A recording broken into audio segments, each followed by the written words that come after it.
Okay, well, I guess I'll get started here. So, hello everyone, and thank you for joining the sixth Forestry Adaptation Community of Practice webinar today, or the FACoP. So, for those of you who don't know me, my name is Annette Morand, and I am the facilitator of the online Climate Change Adaptation Community of Practice, which is run by OKR, which is the Ontario Centre for Climate Impacts and Adaptation Resources, located at Laurentian University in Sudbury, Ontario. So the way the webinar will run is as follows. After this very short introduction, we will have the main presentation, which will go for about 40 to 45 minutes. And then at the tail end of the webinar, we will have about 10 to 15 minutes for any questions that you might have for Kendra or Tim. Before we start, though, I just wanted to mention that we're trying something a little different with those of you who are on the conference line with us today. So you probably noticed that when you sign in, that your lines were automatically muted. So there's no longer a need to press *6 when you call in. So we're just hoping that this kind of takes care of any of the background noise issues that we've had in the past. And I also want to mention that we're recording the webinar, which will be available on the FACoP within the next day or so. So you'll notice that we're running the webinar using Adobe Connect, and there is a chat box on the left-hand side of your screen. So if you have any technical difficulties or problems during the webinar, just use this chat area to type your message, and I will try to help you as best as I can. As well, those of you who are listening in through your computers can use this chat box to field any questions that you might have for Kendra or Tim during the question and answer period, and then I can just read them out loud for everyone. But we will try and hold any of the questions until the end of the webinar. So I know we have some people on the line today who may not be familiar with what the community of practice or the COP is. So just quickly before we start, I just wanted to mention that the COP, it's an interactive online community, and it provides a space where researchers, experts, and practitioners can come together to communicate with others who are working in the field of climate change adaptation. And the COP currently hosts over 460 members, including provincial and territorial employees, as well as individuals from other levels of government, academia, the nonprofit sector, and the private sector. And the FACoP is actually located within the larger community of practice. So it's basically a site within a site. And it's dedicated to those members working in the forestry field or who are interested in forestry and climate change adaptation. The FACoP provides a space where members can share information and best practices on current activities in the area of climate change vulnerability and adaptation assessment in Canada's forest sector. And it's free to join. So if there's anyone on the line who's interested in learning more about the FACoP, please just contact me for more information, and you can find my email on the left-hand side there in the chat box. So with that being said, on the line today we have Kendra Isaac and Tim Williamson, who have generously donated their time to present this webinar for us today on what is adaptive capacity and how can it be assessed and practiced. So in their presentation, they will provide a short review of the literature on the human dimensions of adaptive capacity and present several options for describing, analyzing, and managing it in different contexts. And just so you know a little bit more about your presenters, Kendra Isaac is a social science researcher with the Canadian Forest Service. She has a master's degree in environmental sociology and a bachelor's degree in environmental economics and policy, both from the University of Alberta. Kendra has been working in the adaptation field since 2007 and has a particular interest in the governance and institutional aspects of vulnerability and adaptation. And Tim Williamson is an economist with the Canadian Forest Service. His research interests include climate change and sustainable forest management, climate change and forest-based communities, assessing adaptability, and methods for assessing climate change vulnerability. So with that introduction, I will now turn things over to Kendra and Tim. And thanks again for being here today to the both of you. It's very much appreciated, and the floor is yours. Well, thank you very much, Annette. And good morning and good afternoon, everybody. So Kendra and I are going to talk a little bit, as Annette mentioned, about this concept of adaptive capacity, I guess, and what our goal really is, I guess, in some respects, is to sort of, define it and describe it, talk a little bit about why it's becoming a little bit more relevant in the context of our, in our forest management context, and to kind of maybe get a little bit of some of the emerging ideas about how it might be assessed. But before we kind of get into the details of that, I thought maybe I'd kind of start with by just sort of taking note of the fact that there's nothing particularly earth-shattering or foreign about this idea of adaptive capacity, because in many respects we all have it to varying degrees, and our organizations have it, and in fact the forest sector has it, and evidence of that is the changes that have occurred in the forest sector over the last 100 years. And so it's not really necessarily something that that's kind of kind of completely foreign to us, and but it is one of those things that we do tend to take for granted a little bit, and we don't really talk about it very much in an explicit terms. It's always present. It's always important. But part of that issue about not talking about it is maybe because we really haven't had a language for talking about it. There's been no kind of structure to the idea, or no sort of framework for kind of bringing it out and kind of characterizing it in a way that allows us to sort of share our ideas about it in a way and kind of build on it. So, but that is kind of changing a little bit, and I guess that's really what we want to sort of bring to this presentation today, is sort of maybe touch on a little bit some of these emerging ideas about adaptive capacity, so that we all have a bit of better ideas how we kind of get a handle on it, so we can kind of move forward on figuring out how best to kind of describe it, characterize it, and analyze it, and manage it. So, apologies for anybody who may have seen this slide before, because we do tend to recycle these things, and I'm sure a lot of the people here have seen it. Climate change is a big deal, and I'm looking at the participant list, and I don't see any climate change deniers there, so I'm hoping we kind of all agree on that. We don't have to debate that, but this is a huge issue, and it's a huge issue for forestry. And there's no point in kind of getting into all the specific impacts, but we know there are a number of fairly tangible things that will happen in forestry, in terms of changes in biology and ecology and disturbance effects and costs and community impacts and increased conflicts and compliance failures and industrial impacts. And then on the more intangible side of things, what we probably will face in a climate change context, forestry decision-making context, is more complex decision-making, higher levels of uncertainty, and reduced predictability about the future. And then compounding all of this is that these changes are going to be all happening at the same time. They'll be cumulative, and they'll be interacting. So this really does point to the fact that, really, in a very dramatic way, one could sort of say that the survival of the forest sector depends on adaptation. So we'll need to sort of think about adapting our forest management practices, our technologies, goals and expectations, and our policies, institutions, and our governance.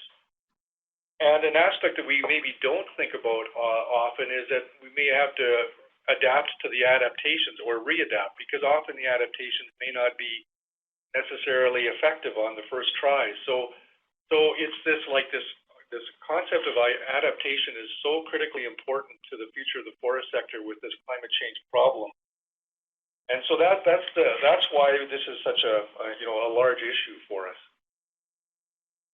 But it's also a large issue because linking the information we have about impacts to the question of adaptation is a really large challenge. It's a very complex problem, and there's knowledge gaps, and so it's a huge issue. How do we kind of go from understanding the nature of these impacts to actually developing adaptation strategies that are, efficient and effective and viable, and all of those things.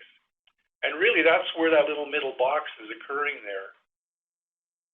Now, Dwight Eisenhower, and I was watching one of the TED lectures on the weekend, and I heard somebody using it, so I thought I'd use it here. But a quote from Dwight Eisenhower was that if a problem can't be solved directly, a really good approach is to make it bigger. that kind of sounds a little bit counterintuitive, because often with complex problems, you might think the right way to deal with them is to break them down into smaller chunks. But his idea of it was, enlarge the problem, make it bigger. And what I think he was referring to was the idea of sort of reframing, providing a broader context when you have these huge challenges.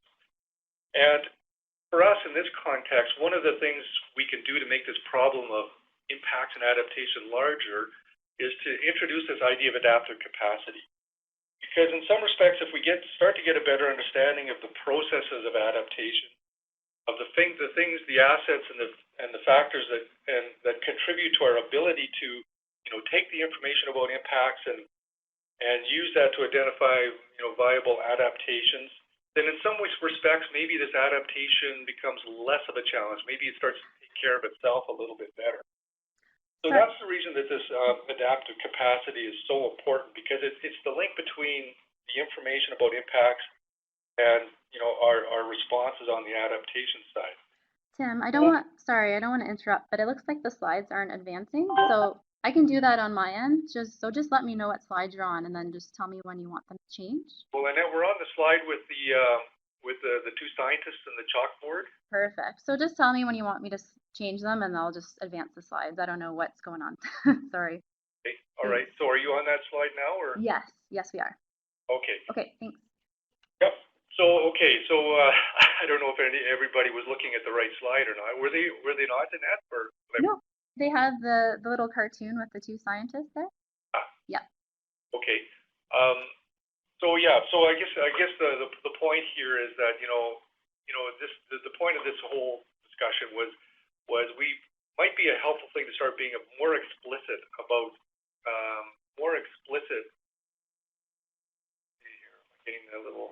I'm not getting the pointer here, I don't think, it is. Yeah, you kind of disappeared from the program. Not sure where you are, so that's why I don't know why you're not being able to advance the slides, but okay. So just let me know. I'll switch them for you. All right. So yeah, we need to be more explicit about adaptive capacity. So now I think I'll turn it over to Kendra, and she'll take the next few slides. And I guess if we can advance, then that would be great. Thanks, Tim. Okay.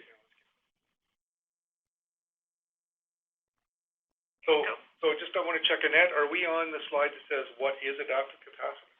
Yep. Thanks, Annette. So one of the most common definitions of adaptive capacity comes from the Intergovernmental Panel on Climate Change, and they define adaptive capacity as the ability to cope with and adjust to the impacts of climate change by reducing negative effects and taking advantage of opportunities. And there are quite a few other definitions that exist, but they're usually very similar to this definition, although they often differ in their treatment of the ability to simply cope with climate change and the ability versus the ability to thrive or evolve in the face of change. For example, several definitions refer to the ability to build capacity over time by learning or making systems more flexible and adaptive. And some definitions also refer to success of adaptation. So adaptive capacity is defined as the ability to adapt successfully to climate change, although what constitutes success is still kind of a big area of discussion. So if we go to the next slide, adaptive capacity before it became kind of a central focus in the climate change literature. There were a lot of different fields where people were looking at the capacity to adapt to a broad range of social, economic, and environmental changes. So some of the real roots of the concept come from livelihoods research, such as the work of Sen in the 80s, looking at well-being. Solo in the 50s, who was looking at economic growth and the conditions needed to maintain that, as well as ecology and resilience, the work of Hollings in the 80s and 90s. So these conceptual roots had a real influence on ideas about adaptation to climate change, along with contributions from hazard literature, sociology and anthropology, and many other fields. So in the context of climate change, adaptive capacity is a relatively new concept. Initially, mitigation was a lot more of the focus in climate change discourse, and when the importance of adaptation became more widely known, there was a lot more emphasis on estimating exposure and physical vulnerability. So adaptive capacity first began to really appear in the literature around the late 90s, but didn't become popular until the early 2000s. However, since then, adaptive capacity has become very popular in the research and academic literature, due in part to the IPCC's assessment and kind of the growing recognition of mitigation challenges. And so this literature around adaptive capacity is expanding very quickly. So if we can move to the next slide.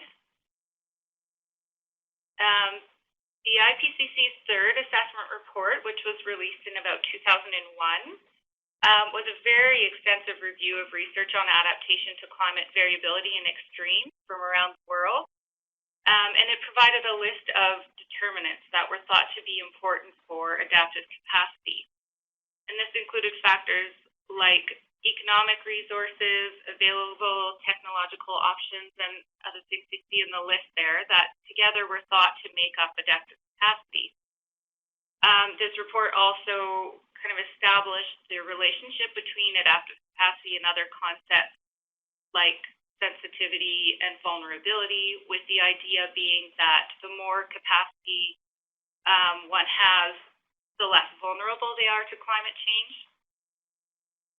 And then the IPCC's fourth assessment report came out in 2007, and that captured a lot of the subsequent research on adaptive capacity, which of it had been motivated by the previous report.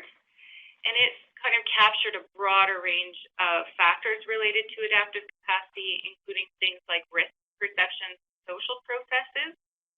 So it was a lot more in line with some of the sustainability literature that looks at how social change occurs, and it also highlighted some of the common barriers to adaptation. And now the IPCC's fifth assessment report is supposed to be released either late next year or early 2014, so that I'm sure will have captured quite a bit of the newer adaptive capacity research that's coming out now. So if we can go to the next slide. This is kind of...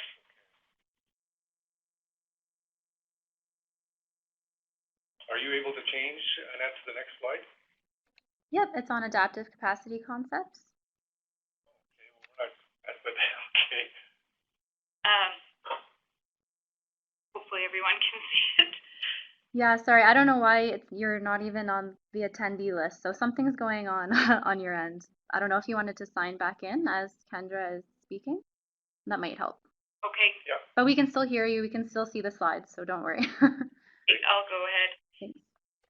So the next couple of slides are just based on our review of the literature on adaptive capacity, and we grouped this literature by its main focus and identified the following 5 groups, which we'll discuss in more detail on subsequent slides.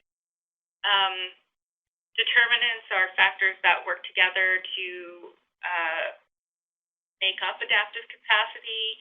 The mobilization group of literature focuses more on how adaptive capacity is translated to adaptation. The deficits and surpluses literature looks at whether adaptive capacity is at an optimal level, and if not, why. And governance and institutions literature really focuses in on the role of governance and institutional arrangements in shaping adaptive capacity. And then properties literature kind of examines some of the general characteristics that are associated with greater adaptive capacity. So if we move ahead to the next slide on determinants and assets, some of the broad group of determinants that are thought to make up adaptive capacity include human capital, which refers to physical health, skills, experience. Knowledge capital refers to information and awareness about climate change. Cultural capital looks at values, beliefs, and worldviews, which are thought to affect risk perceptions and the sense of urgency in dealing with climate change. Financial capital refers to cash, credit, insurance, and other economic mechanisms for adaptation. Technology refers to things that can be used for adaptation. So, for example, in forestry, high flotation tires are something that's referred to often. Built capital refers to infrastructure, buildings, equipment, roads.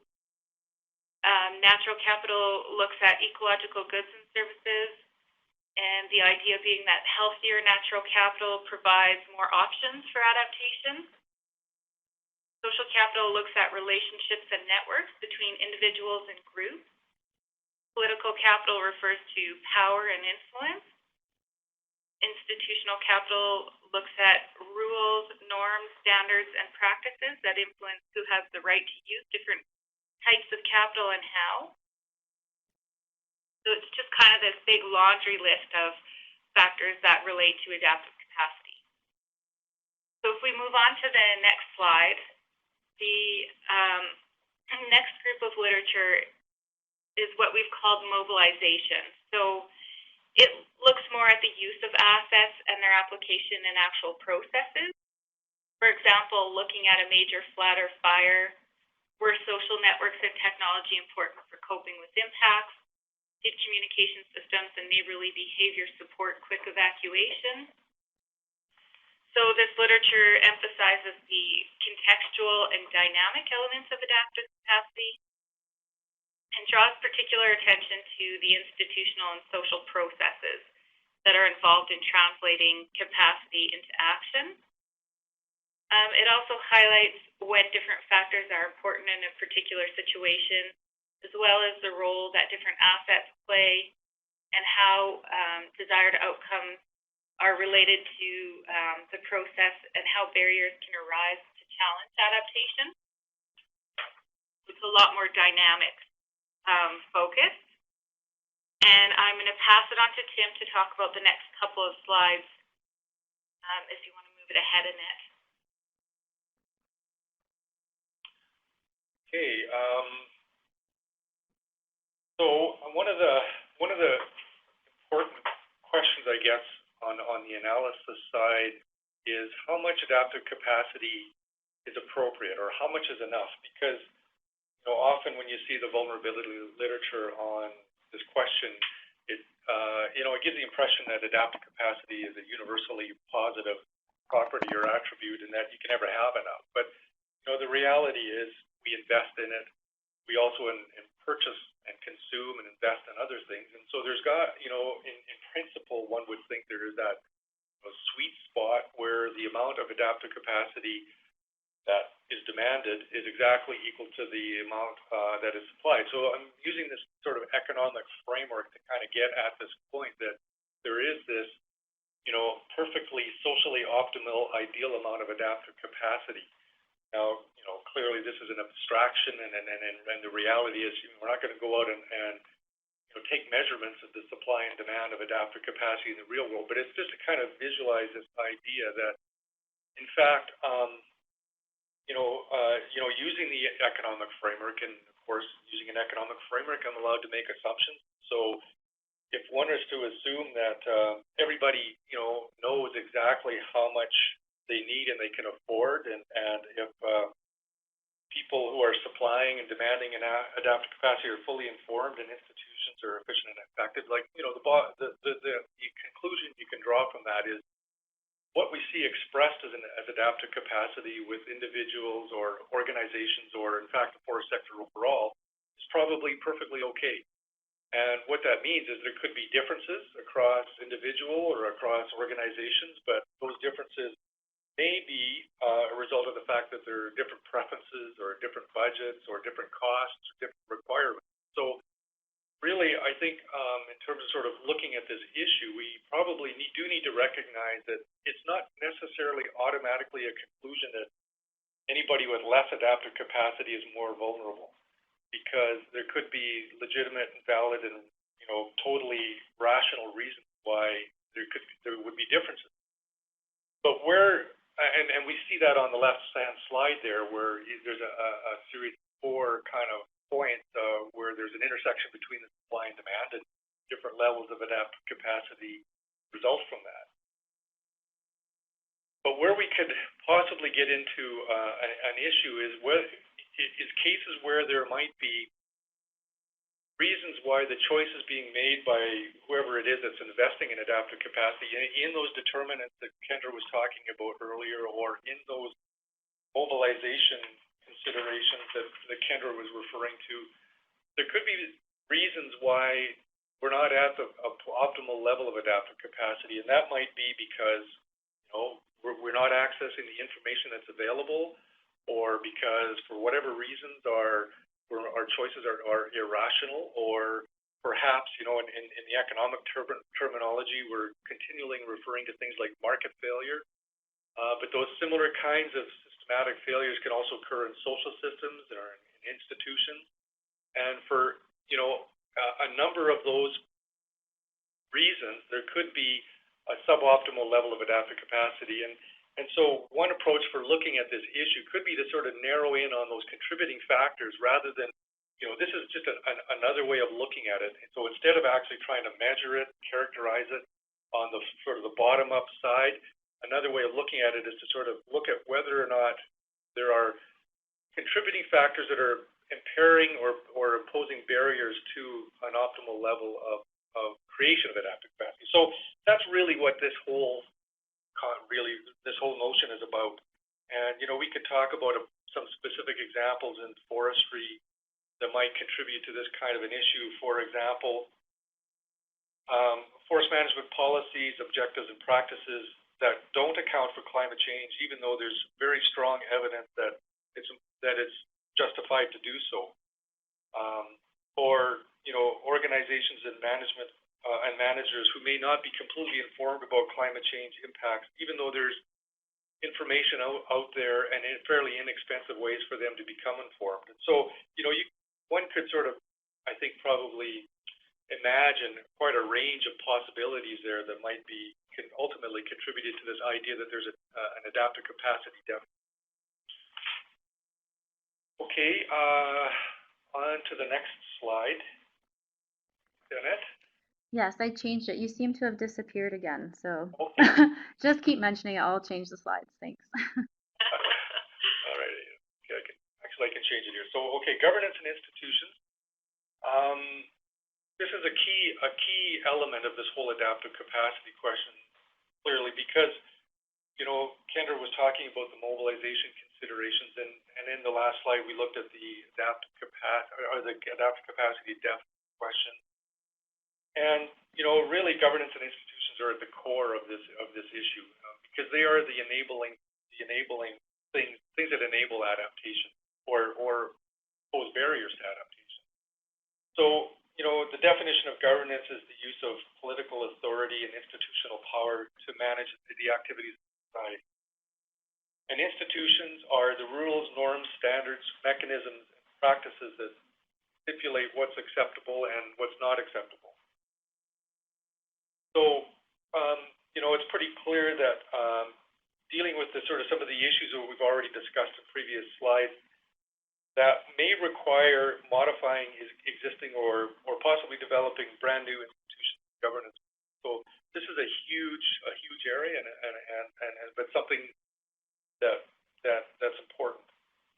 And, you know, it covers a broad range of possibilities, and we've got 3 examples in this slide just to sort of illustrate the nature of these questions. For example, does climate change mean that a more sort of a polycentric governance system might be called? So that's kind of a question that, you know, might go to political scientists, I guess, to some degree, but and I've misspelled polycentric, I see there now, but it's the kind of governance related question that could be addressed in climate change adaptive capacity context. Or does institutional change mean redefining sustainable forest management, or bringing in other ideas like adaptive management into forest management? So those are, and then collaborative processes I mean, this is, in some sense, I would think this is a collaborative process, what we're involved in today. So these are all things that, contribute to it. They're the creation of new institutions. And so governance and institutions are important. And if we can go to the next slide, please.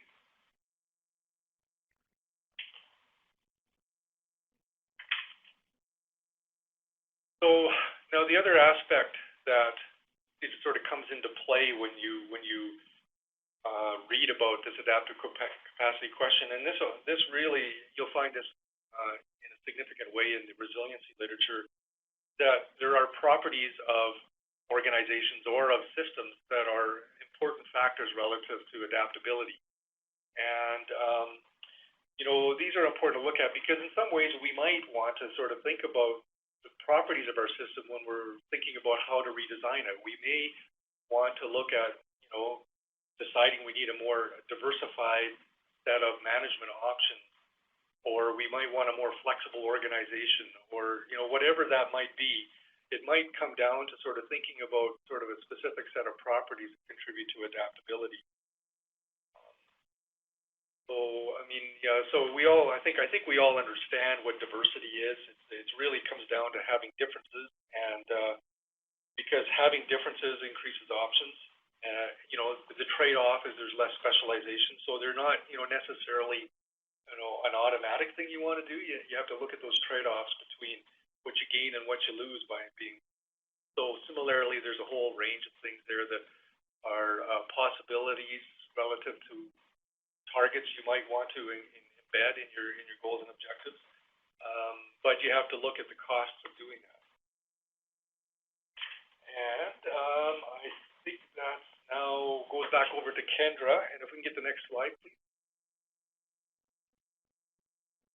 Okay, so we identify three main components of an assessment of adaptive capacity. So we're going to touch on these briefly here, but then we'll get into kind of a bit more detail in the next couple of slides, and then provide some examples to make this a bit more tangible. Description looks at the question, what is the person, community, organization, or region's adaptive capacity? And looks to describe the nature, characteristics, or distribution of adaptive capacity. Analysis tries to determine if a system's adaptive capacity is adequate given some requirements or other criteria. So, for example, effectiveness, efficiency, or equity, or some of the properties that Tim was talking about. And then management looks at identifying options that managers can implement by answering the question, what could and should be done to build adaptive capacity? So if we go to the next slide, the first stage involves choosing a concept of adaptive capacity, such as those described before, like determinants, mobilization, deficits, governance and institutions properties, or some combination of these. There's really so many different options, and you really need to kind of choose the one that makes sense to you. And then you need a technique for describing or characterizing these concepts. So some of the options include fixed description that looks at providing a detailed account of experiences and observations, and involves explicitly describing context. Indicators are a measurement to indicate the state or level of something. So they could be chosen, for example, to look at how much social capital or cultural capital there are in a system. And proxies look at measures related to the outcome of past mobilization. So, Jim, did you have an example of a kind of proxy measure? Proxy, well, okay, so say, for example, a proxy measure might be sort of the return on investment of forestry company investment, and expect that to be a fairly normal level. But if it's very, if companies are losing money, and it suggests that their technologies are out of date or have an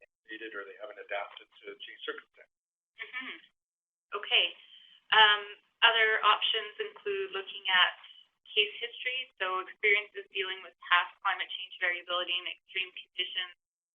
And then there are many other methods that come from sociology, economics, political science, including in-depth interviews, focus groups, secondary document analysis, surveys, modeling, institutional analysis, etc., etc.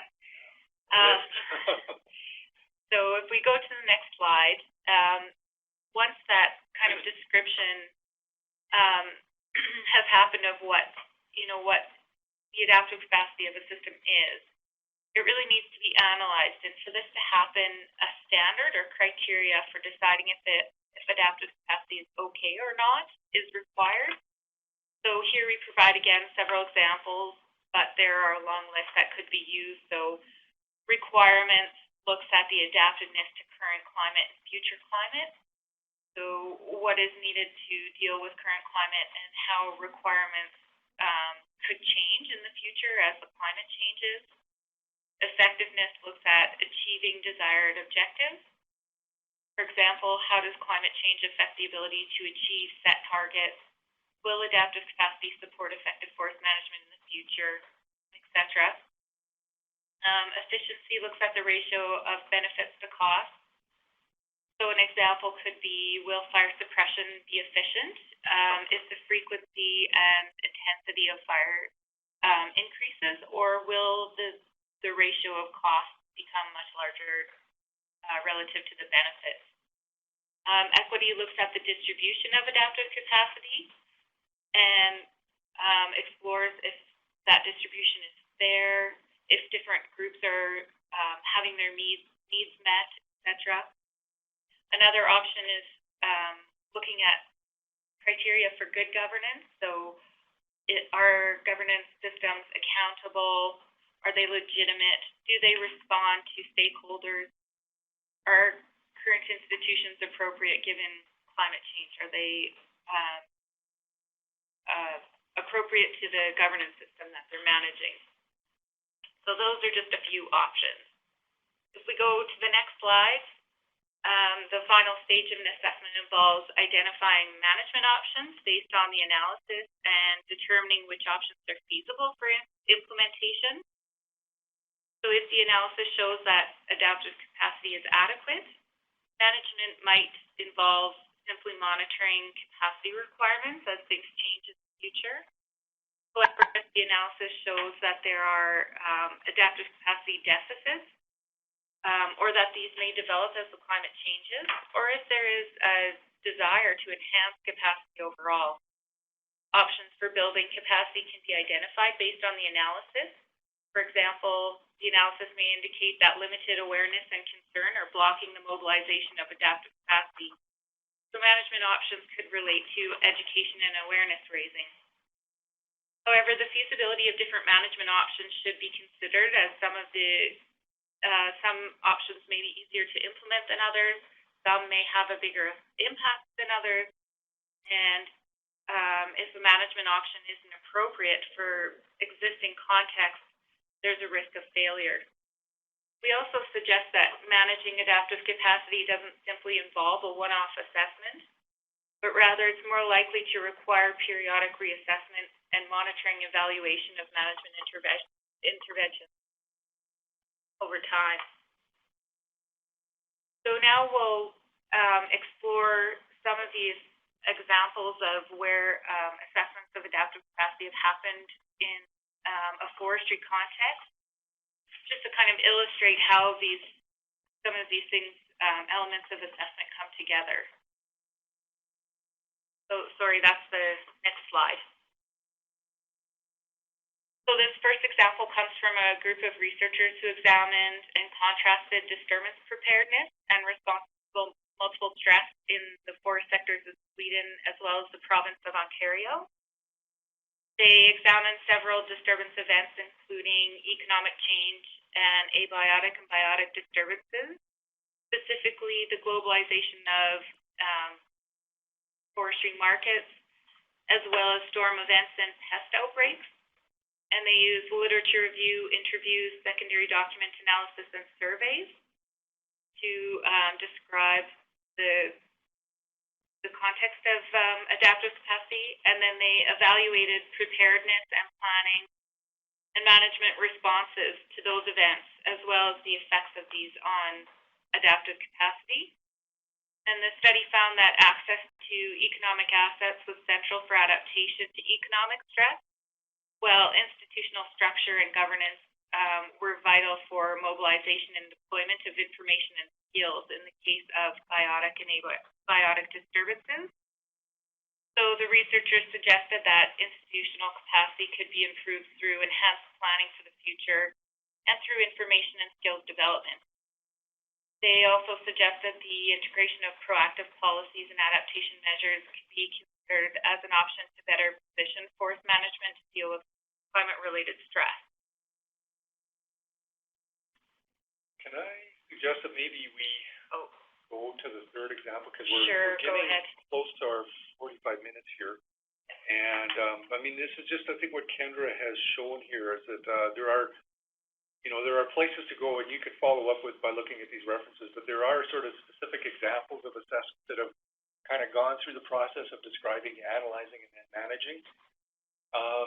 This last one is a study Mark Johnson was the lead on. I mean, again, it's a very specific focus on Canadian forest management. So maybe, I think folks can kind of go to those references to sort of see their findings. And what we wanted to do here was sort of basically include some real life examples and to show that there's been some preliminary ideas about, and that have looked at this in a forestry context. So this isn't kind of totally wacky off the wall stuff, that there's been some real specific analysis. So I think we'll just kind of move on quickly here. In addition to the work that's those examples of those previous three slides, there is some work that will be coming out fairly soon, and one of which is a report that Kendra and I are working on through the Canadian Forest Service. It will be a Canadian Forest Service information report, and it's basically covering all the topics that we've covered off previously here, and trying to structure all that information into a bit of an assessment framework, I guess, right, Kendra? Yeah, something like that. And in addition to that, sort of, and in parallel to that, there's some work going on under the auspices of the Canadian Council of Forest Ministers, and Calvin, I think, and Jason Edwards are on the call here. They're involved with us in this work. There's something called a climate change adaptation series that's being developed, and hopefully, I mean, if subject to all the approval of all the jurisdictions, we may have a sort of a summary report of these adaptive capacity concepts as part of that report series, but we'll see how that goes. And I think we're ready for questions, are we? And yeah. Okay, great. Thanks so much. Sorry for any technical difficulties. That's never happened like that before, so I'll have to figure out what went wrong. But yes, let's open up the floor for questions. So for those of you on the conference call line, just press *6 to unmute your phones, and then just ask away. For those of you on the computers or just listening in, you can also type your question there. So is there anybody that would like to start us off?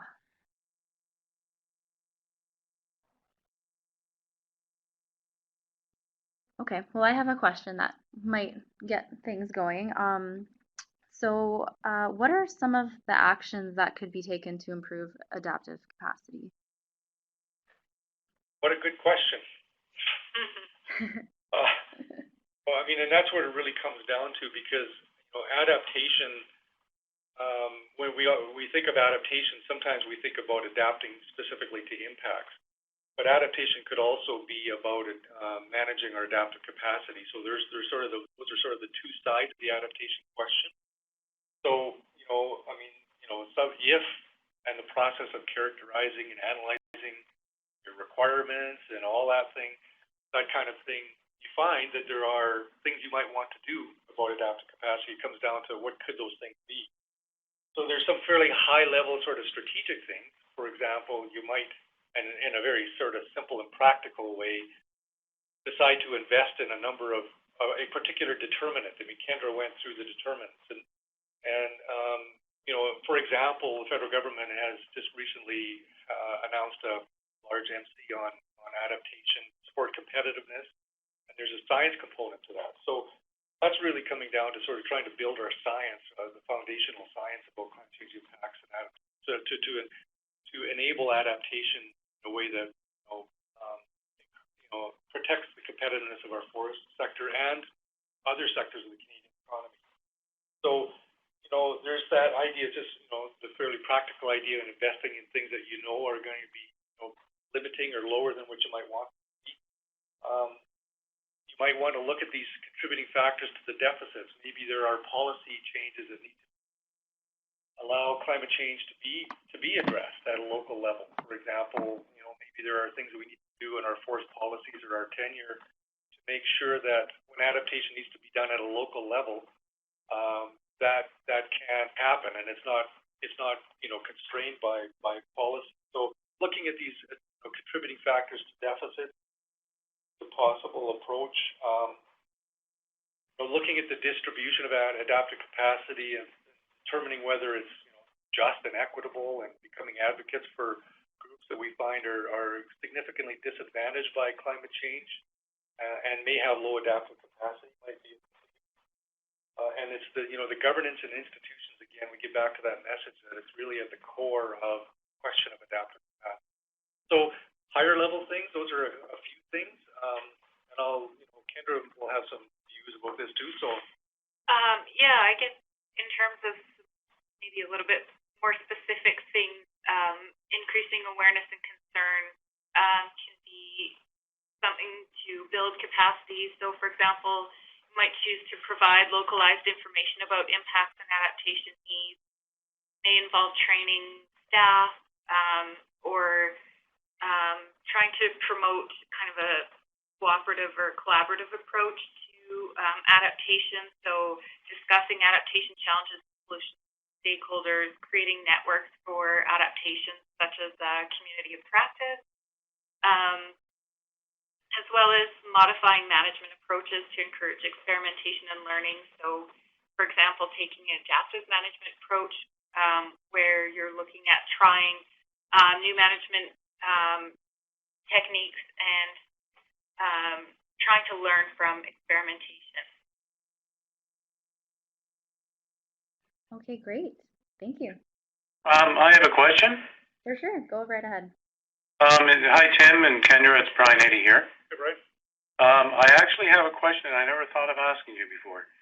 I know that the adaptive capacity work has its roots within the IPCC and it's climate change related, but as you described here, you know, what it involves, is it still only related to responding to climate change, or can this general framework be used for adapting to other changes such as globalization or changes in markets and economic factors, you know, things that happen on a local community level that may not be related to climate change?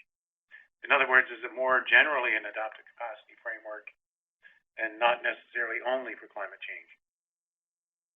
Well, the way we're looking at it now, and I guess the way the IPCC kind of looks at it, is that adaptive capacity is looking specifically at the ability to adapt to climate change. But there is a recognition that other types of changes are affecting adaptive capacity. And there is a recognition as well that there is capacity that's bigger than just adapting to climate change. So climate change is just one of the potential things that you might be responding to, and things like assets and governance arrangements really are going to influence your ability to deal with those other types of changes as well. So it's kind of, I guess, the adaptive capacity specific to climate change is really kind of couched in that bigger, broader ability to adapt to social, environmental, and economic changes. Okay, that's a good question, Brian, actually, and I think it's really important not to lose sight of the fact that, you know, there are many affecting sector at the same time. Climate change is one factor. there are certainly aspects of these adaptive capacity determinants or institutions and things that can be sort of specific to the climate. But I think as Kendra was mentioning too, I mean, they also provide an ability to deal with change in general, I guess. And so it's kind of a combination of those two things. Yeah, okay, thanks. Okay, we have a question in the chat box here from Amanda Dasick. She writes, in terms of using indicators for climate change, does the literature say much about isolating the impacts of climate change from the impacts of other trends, for example, economic fluctuations?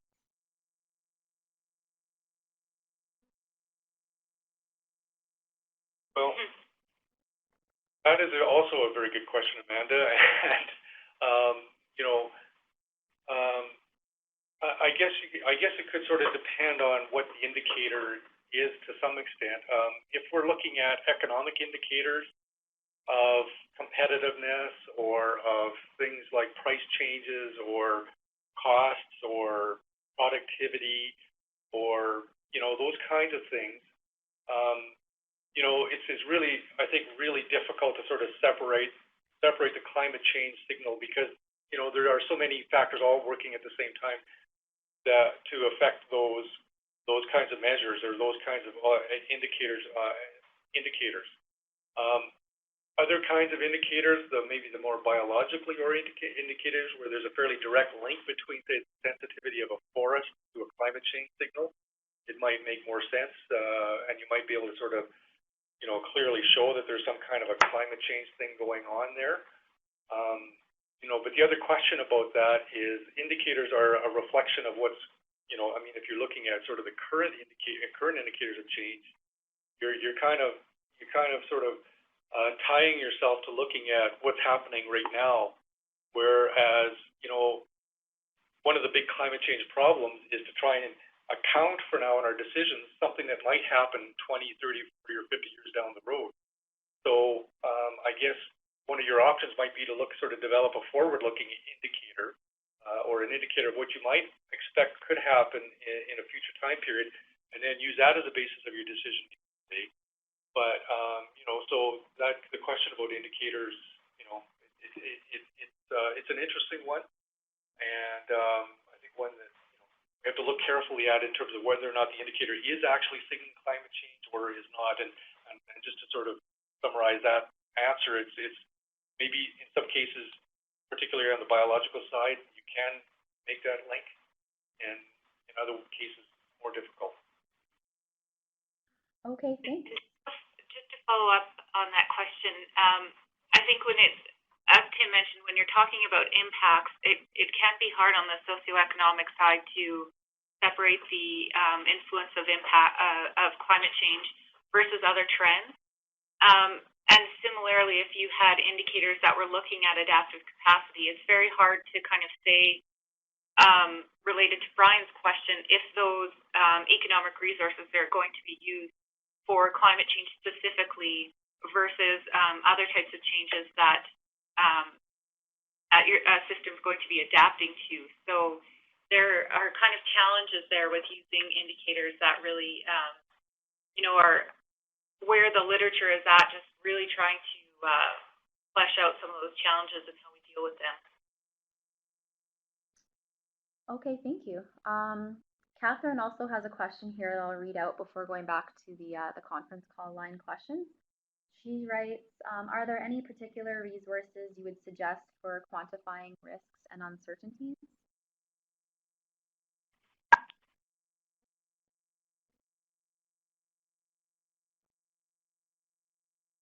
Kendra, Tim, are you guys there? Yeah, we're okay. I didn't know if I had lost you. Is a fairly large question, and I mean, I think the resources are, in the science that we do, where we, try and the existing science, and I guess the point of view of these sort of forward-looking kinds of impacts.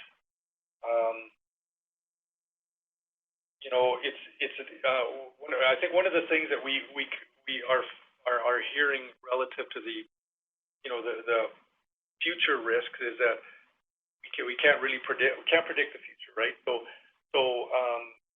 you know, and there's no way to assign a probability to a future impact necessarily, because there's just it's too much uncertainty and lack of knowledge about those future impacts.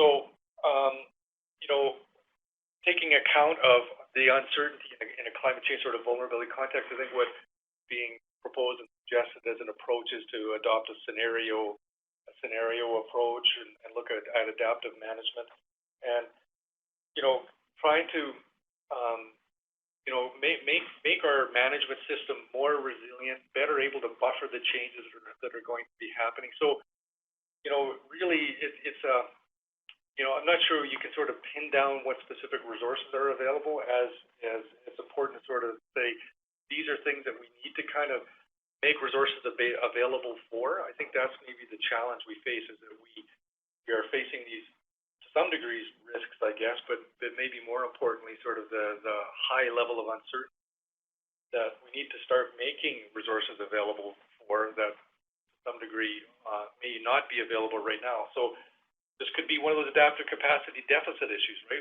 Facing a higher level of uncertainty, or maybe a higher level of risk, and what that would suggest, you know, is let's try and find additional resources to try and, you know, deal with those.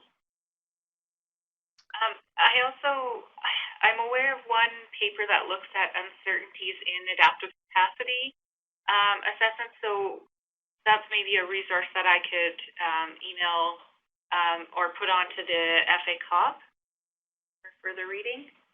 For sure. Or if you pass something to me, I can post it for everyone, and that's no problem.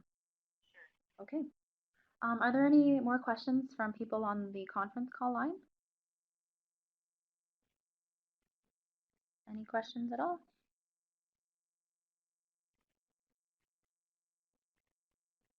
Give everyone a couple seconds to think. If there are no more questions, then I guess we can wrap up. Last chance. Okay. Well, I'd like to thank everyone for joining the FACoP webinar today. We hope you enjoyed it, and sorry if anyone experienced technical difficulties. And obviously a big thank you goes out to you, Kendra and Tim, for your time and effort. So it's very much appreciated. Tim, your email is up on the screen. So is it okay if anyone, they can email you if they have any further questions about the presentation? Or? Absolutely. Perfect. Okay, so thanks again, everyone, and have a great week. Thanks, man. Thank you. Bye-bye.